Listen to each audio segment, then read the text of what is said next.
सानथामनि आबुं हाबाफारिजों बेरगावआव बासन्ति फुजा होदों। बेरगाव महकुमानि सिङाव थानाय उजिरगाव दुर्गा फुजा होग्रा कमिटिनि बानजायनायाव सानथामनि हाबाफारिजों बुहुमाव थानाय जिब-जिबि मानसि दुमसि साफ्रोमबोनि गोजोन खौसेथिनि थाखाय गुबुन बोसोरफोराव होबोनाय बायदिनो देग्लायबो बासन्ति फुजा होनाय हाबाफारि लानाय जायो। सानथामनि आबुं हाबाफारि लानानै फुजा होनाय बे हाबाफारिया दिनै नैथि सानाव आगान होफैबाय। दिनैनि बे नैथि सानजों लोब्बा लाखिनानै आजिरा मोननाय फोरोंगिरि बबेन्द्र बर'आ गावनि फारसेनिफ्राय 5 लाख रां खरसा खालामना उजिरगाव दुर्गा थानसालि हाबलांग्रा लामानि गाहाय दरखंखौ लुफुंनायजों लोगोसे दिनैनि सानाव गावनि आखाइजोंनो बेखेवनाय जायो। दानिया फै बे समाव उजिरगाव दुर्गा फुजा कमिटिनि आफादगिरि लोगोसे बारग' फोरोंगिरि बबेन्द्र बर'आ जोंनि खौरांगिरि सोरांसार बाग्लारिनि सिगाङाव मा फोरमायखो आबुङै मिन्थिना लानि। মানে মোৰ ছয়ছাই মনত মানে দুৰ্গা পূজাৰ প্ৰতি মোৰ এটা শক্তি পূজাৰ প্ৰতি এটা আসক্তি আছে। সেইকাৰণে মই আদৰণি তোৰণখন বনাই দিছোঁ আৰু 5 লাখৰ অলপ ওপৰত গৈছে আৰু আদৰণি ঠিক আছে। বনোৱাতে এই বছৰে বনাইছোঁ। তাৰমানে উদ্দেশ্য হ'ল কি আমাৰ ৰাইজৰ মানে ব্যক্তিসকলে চবেই অলপ অলপ অনুদান দিছে। কোনোবাই ৱাল বনাই দিছে, কোনোবাই সৰু মূৰ্তি দিছে, কিবা দিছে। সেইকাৰণে মই ভাবিলোঁ মই এতিয়া চাকৰিয়াল মানুহ হিচাপে যিহেতু মই হায়াৰ ছেকেণ্ডেৰীত চাকৰি কৰোঁ, গতিকে সামান্য এটা যদি মই নিচকুনি কিবা দান দিওঁ ৰাইজে মনত দুখ পাব আৰু মোৰো ভাল নালাগিব। সেইকাৰণে মই অলপ পলমকৈ সময় লৈ পেলাই অলপ দীঘলীয়া সময় লৈ পেলাই মানে তোৰণি আদৰণি তোৰণখন বনাই দিম বুলি মই মনতে সিদ্ধান্ত লৈছিলোঁ। বহুত ভাল লাগিছে মোৰ ৰাইজক যে আজি মানে এই আদৰণি তোৰণখন গোটাই দিব পাৰিম, তাৰ কাৰণে মোৰ মনত অতি আনন্দ লাগিছে। আৰু আমাৰ পৰিয়ালৰ ফালৰ পৰাও বহু দিনৰ পৰা আপত্তি এটা আছিলে যে পূজাত কিবা এটা দিয়ক সেনেকৈ বুলি পেলাই।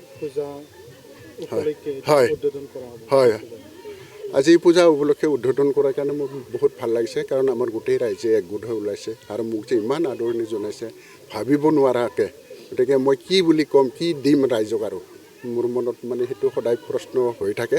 আৰু অনাগত দিনত যদি কিবা পাৰোঁ মই সহায় নিশ্চয় কৰিম আমাৰ ৰাইজক।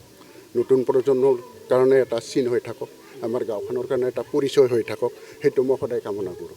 এতিয়া ধৰক গেটটো দেখিলে মানুহে ক'ব যে অমুক গেট থকা গাঁওখনে উজিৰগাঁও বা পৰবাহুচুৱা, তেনেকৈ এটা চিনাকিটো মানে ভৱিষ্যত ৰাখি যাব বিচাৰিছোঁ। আৰু মই হয়, আমাৰ পৰবাহুচুৱা দুৰ্গা পূজা বা বাসন্তী পূজাৰ পৰিচালনা সমিতিৰ পৰা আপোনালোকলৈ শুভেচ্ছা থাকিল। আমাৰ পৰবাহুচুৱা দুৰ্গা পূজা পৰিচালনা সমিতিখন আমাৰ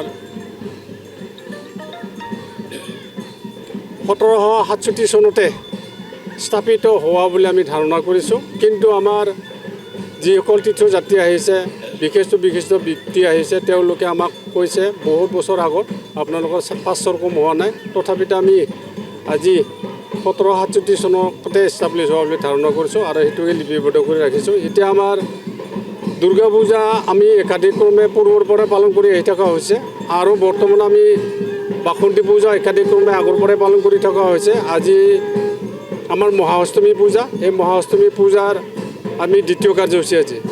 যোৱাকালি আমাৰ মহাষ্টমী পূজা, আজি মানে মহাষ্টমী, অহাকালি আকৌ নৱমী পূজা আৰম্ভ হ'ব।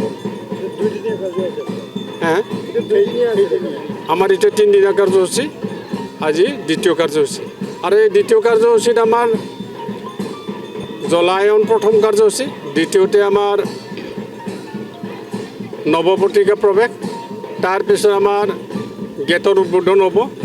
আমাৰ বৰ্তমান আজি যিটো দুৰ্গা মন্দিৰৰ নামত যিটো গেট আদৰণি তোৰণ, এই আদৰণি তোৰণটো আজি মানে আমাৰ দাতা শ্ৰী ভৱেন্দ্ৰ বড়োদেৱে আমাক উৎসৰ্গা কৰিব। আৰু এই উৎসৰ্গা কৰাৰ কাৰ্যসূচীক লৈ আমি বাসন্তী পূজাতে লোৱা হৈছে। আৰু বাসন্তী পূজাখন আমি যিহেতু একাধিক্ৰমে লৈ থকা হৈছে, সুবিধা অনুযায়ী আমি এই আদৰণি তোৰণখন আজি লোৱা হৈছে।